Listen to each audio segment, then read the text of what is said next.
Alright, well, so far I've been dicking around trying to get these lugs off. Man, what a pain in the ass it was. First of all, I didn't have any sockets to fit it. And with the hand tool that came with the vehicle, couldn't get enough leverage on it. So luckily, I've got a mechanic, backyard mechanic, Chris, across the street, which I recommend highly. He's excellent.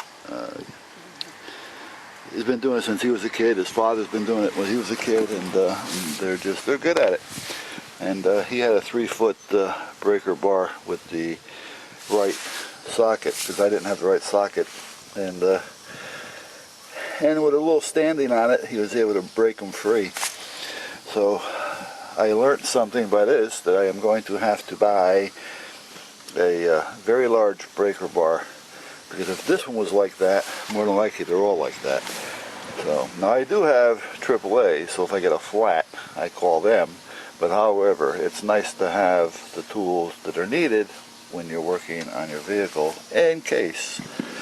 So let me put the camera down, get this wheel off and the inner fender well off, and see if I can get to that 6-way junction for the rear heat. Well guys, I may have found the problem. Took the wheel off and I noticed there's a little servo type can down there, a round can.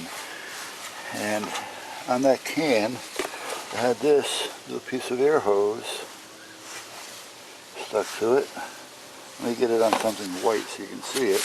And as you can see, it's pretty well shot, as well as a little hole right there.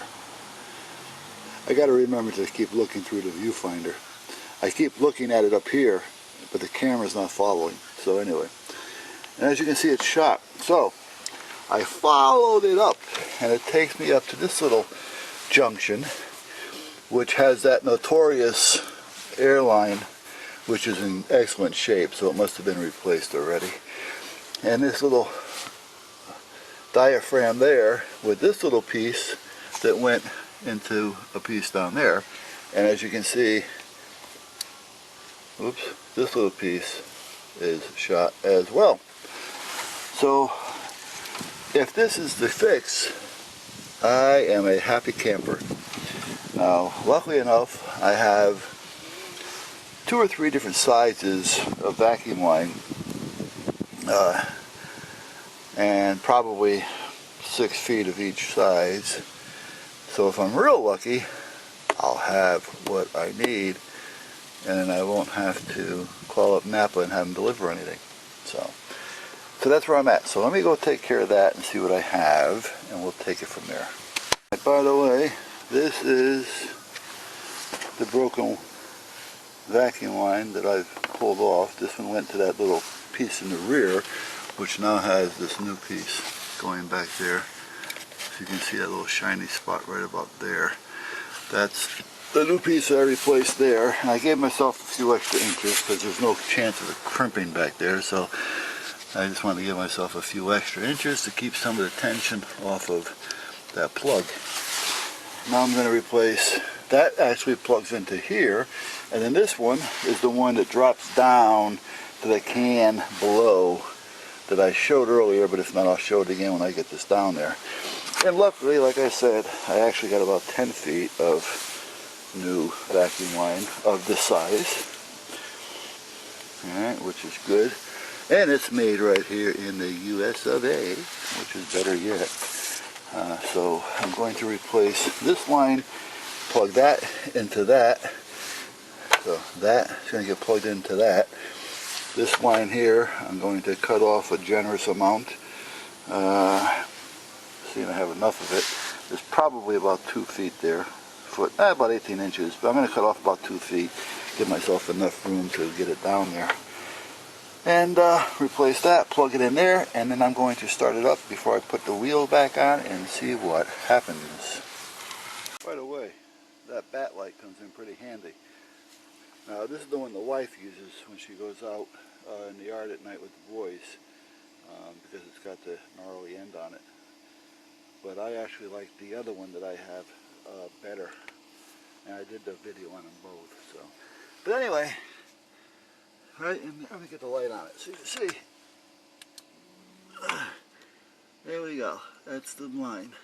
Now normally when I do vacuum lines, I just replace them as they are, and kind of leave them be. I just gotta tack that back up, and I'm gonna wait, and I leave them be. But because that one or two of them were in the shape that they were in, I don't know if any moisture or anything got into any of these cans, so I didn't use a lot. But however, what I did do was put a couple of drops of my oil. Actually, I use this for everything, but I more or less developed it for guns. I no longer own this, by the way. It was since sold, so I sold the patent. But I still have enough for myself, and they will supply me with what I need as well. Who are you talking to? You talking to Bear, buddy? Yeah? What do you got? You're trying to get him to play with you, huh? Huh? You trying to get Bear to play with you? Yeah. Is he trying to get you to play with him? You're just aggravating him because he wants to relax in the sun. Yeah, buddy. So, anyway, let me do what I got to do here and finish this up. Now, all I got to do is start it and see what happens. So, I'm going to start it and I'll get back to you in a few. Well, I was lucky enough to where I didn't have to worry about it. The old 2 pieces of bad vacuum took care of the problem. It took a minute or two once it warmed up. I guess I had to get whatever moisture may have gotten into the servo or things, but at that point it seemed to be working okay. I may drop a few drops of oil down in there every now and then just to kind of keep it moved up a little bit and cold. But other than that, it works. So now I'm going to just tap off some of the antifreeze and do what I got to do. Alright guys, later.